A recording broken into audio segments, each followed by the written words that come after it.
Arsenal are back where they belong. Champions League knockout football. But one wrong draw could end the dream early. So the question is now, who will help our run or who could potentially end it?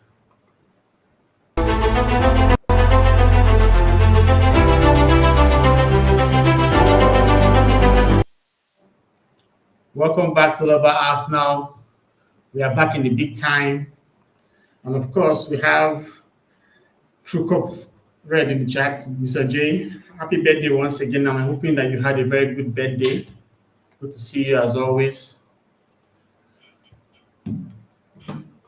So, after the round of 16, Arsenal has done what was expected of them. We booked our place in the round of 16. 8 games played, 8 games won. After many years in the wilderness, we are back amongst Europe's elite. And now the real test has come. Last season, we were in the same situation, played in the group stage for the first time in the new format. We locked horns with PSV Eindhoven in the round of 16. We went to Holland, smashed them 7-1. Yeah. Then when they came to the Emirates, it was a 2-2 draw. Yeah, if I remember correctly, it was a 2-2 draw. Then we went to play Real Madrid. That was the game that, Declan Rice finally came of age. And it was an awesome match. We all know what happened that day. Declan Rice smashed in 2 great free kicks that... Yeah, if I remember correctly. Yeah, the Rice smashed in 2 great free kicks that announced him, in Real Madrid in the game. Obviously, the second leg we went to the Bernabeu. What happened in the second leg? Yeah, it was a draw. No, it was a 2-1 win. I remember, yeah. Bukayo Saka scored. And of course, Gabriel Martinelli scored from a counter-attack. And of course, we went to the semi-finals where we locked horns with PSG, a team that we had defeated in the knockout phase, in the group phase. And despite having 5.2 XG over both legs, we lost 1-3. And that was the end of our Champions League campaign because, there are no top-place games in the Champions League. We're back again this season, played 8 games, won all the 8, and there were some very interesting games. Our opening campaign was against Athletic Club. Yeah, that was the game where Leandro Trossard scored a goal. Then, of course, Gabi Martinelli scored the final goal that clinched the tie for Arsenal. And after Athletic Club, Arsenal's next game in the Champions League was against Olympiakos. It was a 2-0 victory against Olympiakos. Martinelli scored where Victor Gyökeres had a chance from Odegaard that basically went off the keeper. Then Martinelli kind of ended it with a good chance. Then, of course, Bukayo Saka, who came off the bench and made it 2-0. After Olympiakos, our next clash in the Champions League was against Atletico Madrid. That was a very awesome game. Gabriel opened the scoring with a header from a Declan Rice cross. And of course, Gabriel Martinelli made it 2. A lovely called effort after Miles Lewis Kelly had done some amazing work on the midfield. And of course, Victor Gyökeres scored 2 goals in quick succession. One from both of them were from set pieces. Yeah. And we smashed Atletico 4-0. Our next game in the Champions League, match day 4, was against Slavia Prague in Czech Republic. That's the team that we have had some history with. They're the team that have recorded the highest ever victory in the Champions League with 7-0. And in that game, we won 3-0. Bukayo Saka scored a penalty. And of course, our makeshift striker, Mikel Merino, who was playing as a centre forward with Gyökeres and Gabriel Jesus and Havertz still injured, scored a brace. Then Bayern Munich came to town. They were having an unbeaten run, playing very well. Julian Timber scored the first goal from a set piece yet again. Then their young star, Carl, made it 1-1. And of course, Donny Madueke scored the first Arsenal goal when he came in as a sub for Bukayo Saka to make it 2-1. Then, of course, Madueke had this moment of madness where Martinelli went past him to make it 3-1. What followed next was a clash against Club Brugge, and of course, Madueke was the star of that night, scoring a brace. And Martinelli continued his good scoring form in the Champions League, and that game ended 3-0. And that was when Champions League took a break all the way till January, where we had two games in quick succession. We visited the Great San Siro Stadium to take on Inter Milan. Gabriel Jesus scored the opening goal. Peter Sucic equalized for Inter. Gabriel Jesus made it 2-1. And of course, Vitor Gyökeres settled the context. Then there was the final game of the Champions League against Kairat Almaty. This was a game that we expected to basically smash them because they're kind of the last team in the table. But Vitor Gyökeres did well, scoring in the third minute to open the scoring.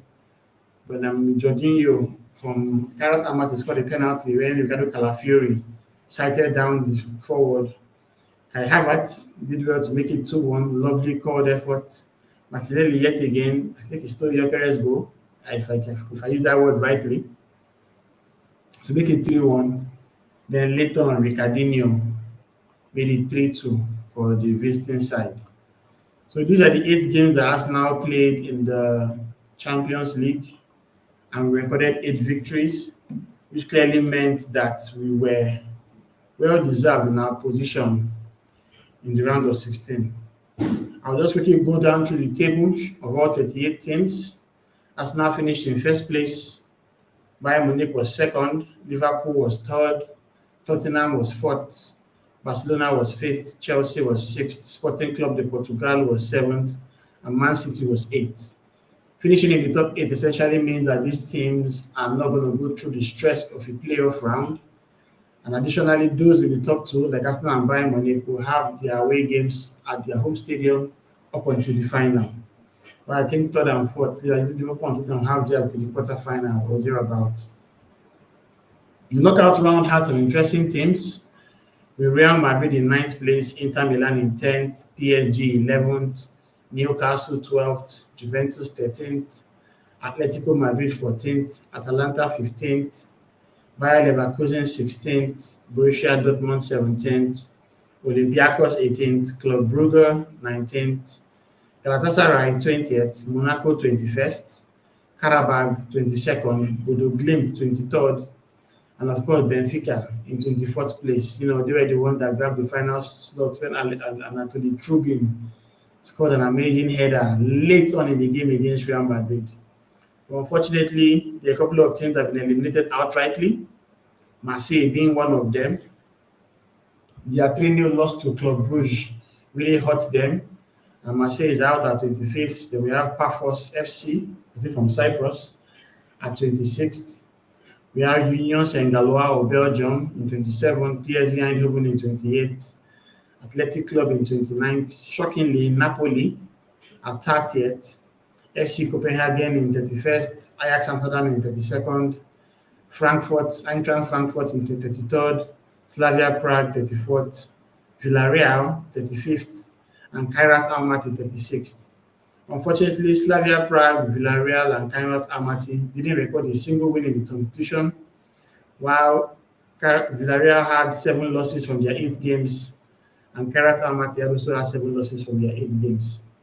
So that's just a quick breakdown of the round of 16 for Arsenal. And now let's talk about how the draws are going to happen. So if you look at this graphic, it basically shows what we should expect in terms of the potential knockout draws. While my focus will certainly be on Arsenal, I just want to touch on the other draws that can potentially happen. And I'm going to start from the 24th team being Benfica to the first team being Arsenal. So Benfica, for managing to sneak in at the back door to get the final qualification slot in the playoffs, they are going to potentially play Real Madrid again or Inter Milan.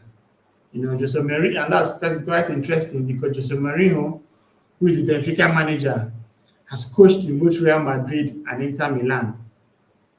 And of course, Bodo Glimt, who finished in 23rd place, who had that famous win over Man City, actually guaranteed them a slot in this location, are going to play against Real Madrid or Inter Milan. So this clearly means that if Benfica gets Inter, Bodo Glimt will get Real Madrid and vice versa.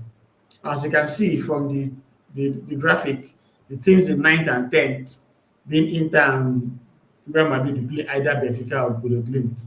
So that information remains consistent. Then we have Karabakh, who were smashed 6-0 by Liverpool, but still managed to get his spot in the knockout round. But then again, they had wins over Frankfurt. They also drew 2-2 with Chelsea. I think they had two other wins also. I know they had 3 wins in the competition. I can't remember the exact team. I did that research earlier. But Karabakh is going to play either PSG or Newcastle.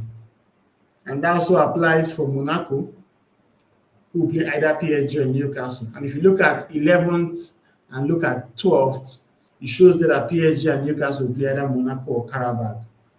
Going to 20th and 19th, Club Brugge and Atletico Madrid and Galatasaray will play either Juventus or Atletico Madrid. You know? Then we have Olympiakos, Dortmund, will play either Atalanta or Bayer Leverkusen, you know. But then again, when you look at the guys in the top, 8, they would now play the potential winners of all these other clashes. So you can see that Man City can play either Real Madrid, Inter Milan, Bodo Glimt, or Benfica, because these teams are going to play themselves, and 4 will become 2. And those 2 will either play Man City or play Sporting CP. Chelsea and Barcelona are going to lock us potentially against PSG, Newcastle, Monaco, and Karabakh. Tottenham and Liverpool potentially play Juventus, Atletico Madrid, Club Brugge, and Galatasaray, while Arsenal and Bayern can potentially play Atalanta, Leverkusen, Dortmund, and of course, Olympiakos. So you can see how this is just set up. So Arsenal are basically going to have a keen eye on the games between Atalanta, Borussia Dortmund, Olympiakos, and of course, Bayer Leverkusen. So it's time to just take a closer look at the 4 teams and just see how, they have been doing in their respective competitions, both domestically and in the Champions League. And I'll start with Atalanta. So this is a team known for chaos, pressing, and tactical madness. They are one of Europe's most uncomfortable opponents. They thrive in chaos. This is a side that presses relentlessly. They overload central areas. They turn games into basketball matches, pretty much. They don't fear possession dominant teams. In fact, they actually enjoy disrupting rhythm. And why they're dangerous for a team like Arsenal is that they will have aggressive man-to-man marking, which can disrupt our build-up.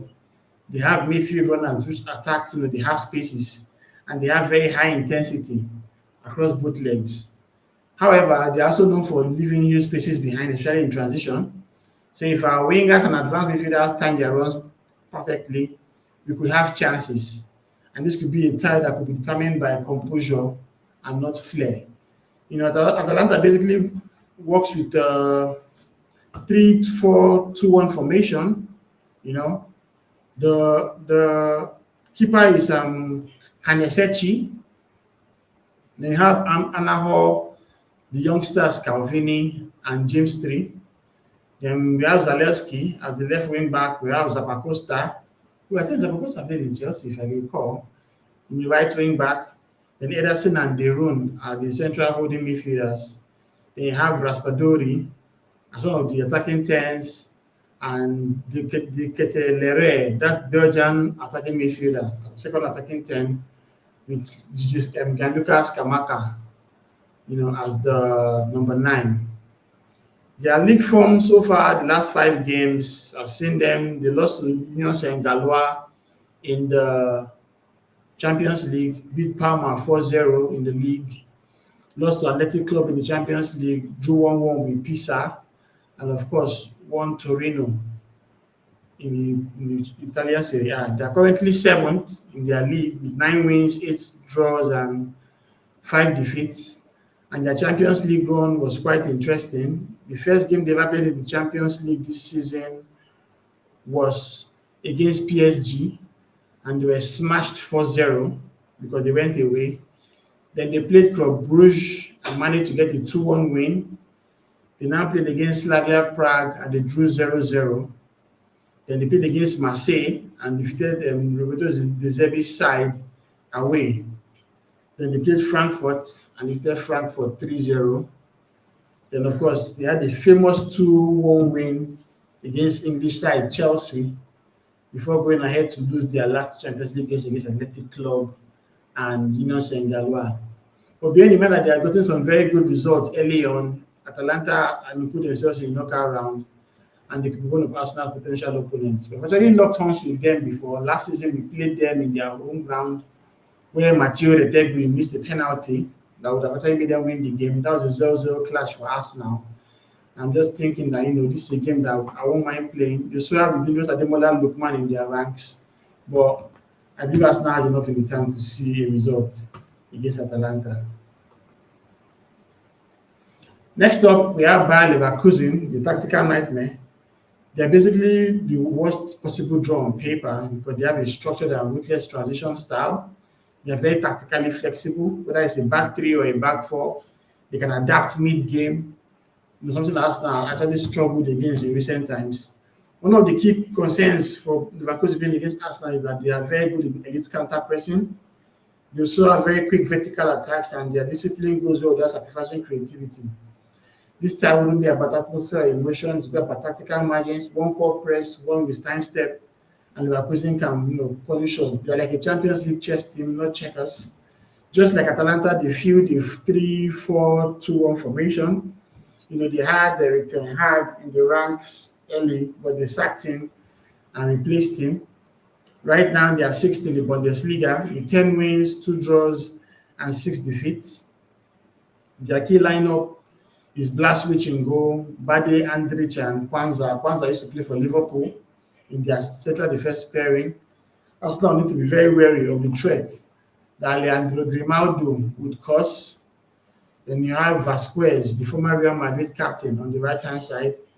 The midfield has Alex Garcia and Maza, while the attacking midfield is Puku and Hoffman with Patrick Schick, the very tall Czech Republic attacker in their ranks. Their form hasn't been impressive. They won their last game against Villarreal before winning Wolfsburg in the league 1-0. But they had 3 losses on the bounce coming into that. A loss to Olympiakos, a loss to Hoffenheim, and a loss to Fulham. Looking at their Champions League campaign from the onset, they started their Champions League campaign with a 2-2 draw against FC Copenhagen. Then this was followed with a 1-1 draw against PSV Eindhoven. Then they embarrassingly lost at home 7-2 to PSG. Then, of course, they beat Benfica 1-0 away. Then, shockingly, they went to the Etihad Stadium and beat Man City 2-0. That was when Man City were going through a very poor run of form. Then, they played Newcastle 2-2, an interesting matchup. In the last 2 games in the Champions League, were a 2-0 loss to Olympiakos and a 3-0 win against Villarreal. The acquisition actually came in the map when they had the visiting Xabi Alonso, who lost in the Europa League final to Atalanta, And of course, he went unbeaten in the Bundesliga and won the league. He basically broke off the dominance that Bayern Munich had held in a very long time. Now over to Dortmund. This is a team that's renowned for emotion, speed, and of course, big moments. Dortmund are like a box office team.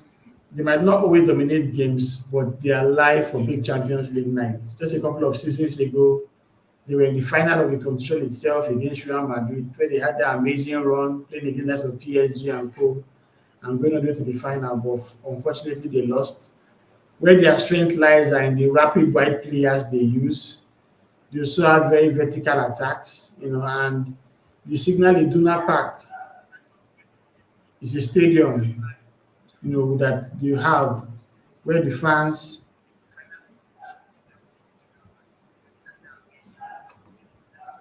oh, sorry, I think I have something on my graphic that I need to adjust.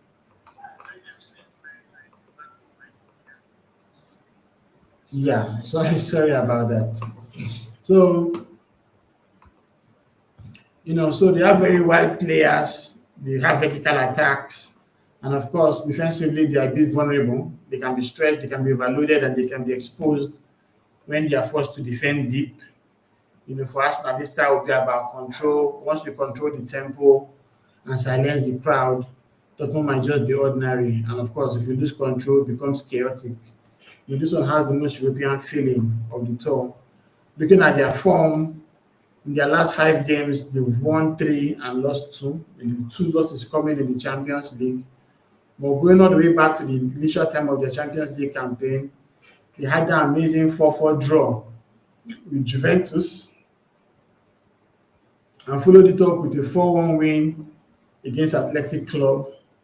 And of course, they defeated FC Copenhagen away by 4-2 before losing 4-1 to Manchester City. Then they got their revenge by smashing Villarreal by 4-0. Then had a 2-2 draw against Bodo Glimt before losing their last 2 Champions League games. They lost to Tottenham away in a game that basically saved Thomas Frank's job. And of course, they lost to Inter as well. Then we have Olympiakos, a team known for discipline and a hostile atmosphere. On paper, they are probably the easiest opponent. They actually locked on the Arsenal in the group phase and got defeated. But history tells us to be cautious. We have quite a record against them. I think since 15 games we have played so far, we've had 7 wins, and they have actually had 6 wins on their own end. They're very compact, they're very disciplined, they're quite incredible to break down in their home ground. Their stadium, the Spiros Luis, that's the name I've forgotten, is very hostile. The margins are tight, and their patience is essential. However, over both legs, Arsenal's quality should tell in this game. As long as we avoid complacency, this is a tie where mentality matters more than tactics. But looking at Olympiakos' form, their last 5 games, they won 4. They are basically the ones on top. So they're in second place, actually, with a game in hand on AEK Athens in the Greek League. But looking at their Champions League campaign, from the onset, they had a 0-0 draw with Paphos, and this was followed up with a 2-0 loss to Arsenal. Then they had a 6-1 defeat to Barcelona before drawing 1-1 with PSV Eindhoven. Then they lost 3-4 at home to Real Madrid. Then they managed to get a 1-0 win against Kairat Almaty. And of course, they beat Leverkusen 2-0 and beat Ajax 2-1.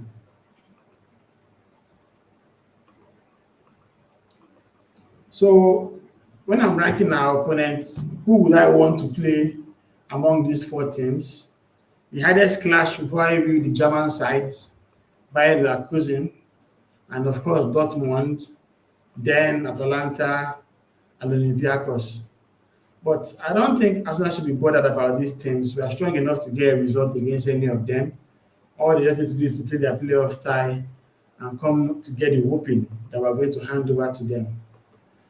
So if Arsenal Series are going very deep in the Champions League, there's no point in hiding, but momentum matters.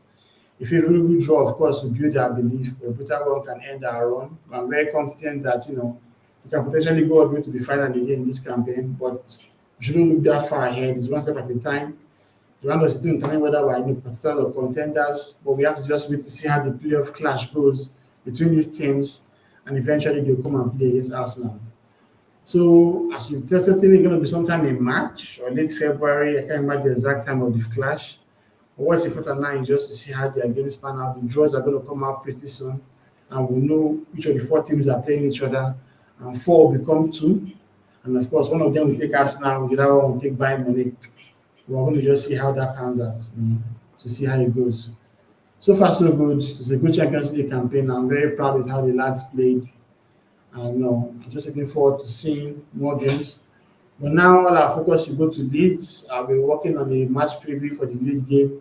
Of course, I'll do a match reaction, a couple of videos here and there as we progress. But till then, don't forget to like, don't forget to subscribe. We are closing in on 4,000 subscribers, doing very well. I'm just grateful to everyone that has been part of this journey so far. And let's just keep going together as we go to 4K and keep advancing from there. So thanks for everyone that has been part of this journey. And I'll see you in the next video. Till then, come on, you Gooners.